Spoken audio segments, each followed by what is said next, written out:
you had called Columbus Day Indigenous Peoples Day. And for me, when was that? You had a rally, I believe it was on Columbus Day, in which you referred to it as Indigenous Peoples Day. I thought that was when you announced you're running as an independent. Yeah, was that? I just checked. I just made sure that I had the statement correct. October 10th, 2023, the Examiner reported on you referring to Columbus Day as Indigenous People Day, saying that you spoke about your father's visit to Pine Ridge Indian Reservation in 1968. Gratefully, the renaming of Columbus Day as Indigenous Peoples Day. It shows that our country is now ready to explore and to tell each other the untold histories of those dispossessed people who have previously languished on the margins, Kennedy said. Whatever you might think of such sentiments, it is not the stuff of Republican campaign rallies.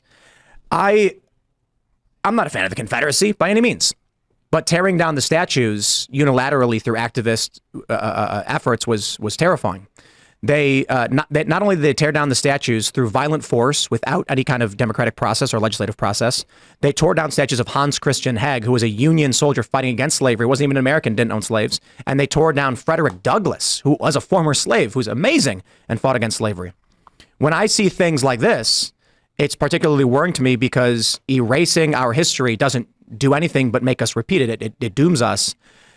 So I'm curious your thoughts on ideas like this, what people would refer to. First of all, I don't think I ever said we should get rid of Columbus Day and replace it with Indigenous People Day, but I've spent 20% of my career defending and representing the tribes in the United States and in Canada and Latin America, suing big corporate polluters who are destroying their land, suing governments who have stolen their land and making sure that they're treated fairly. And, I think it's important for us to be part of a community where we can recognize all kinds of people. We can recognize Italian Americans to whom that is an important holiday. And at the same time, we can recognize the indigenous people who were, made the ultimate sacrifice of one of the greatest genocides in history, and that, they're right. My father always believed that our country would never live up to its ideals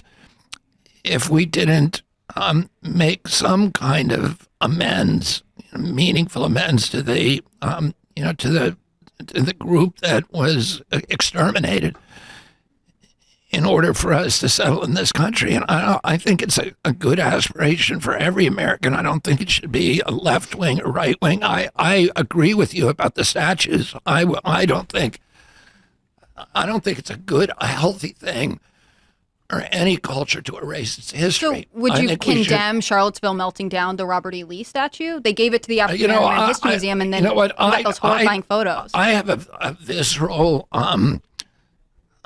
reaction against the attacks on those statues. I mean, I grew up, in Virginia. I know that, there were heroes in the Confederacy who didn't have slaves, and I just have a visceral reaction against destroying history. I don't like it.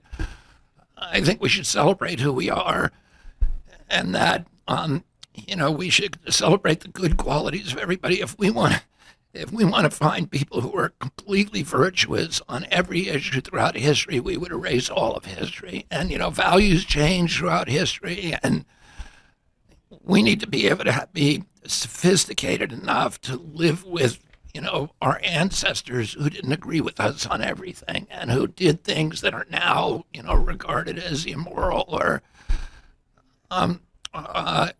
wrong because they, maybe they had other qualities that we want to celebrate. And clearly Robert E. Lee had extraordinary qualities of leadership and I don't think that I wouldn't have done that.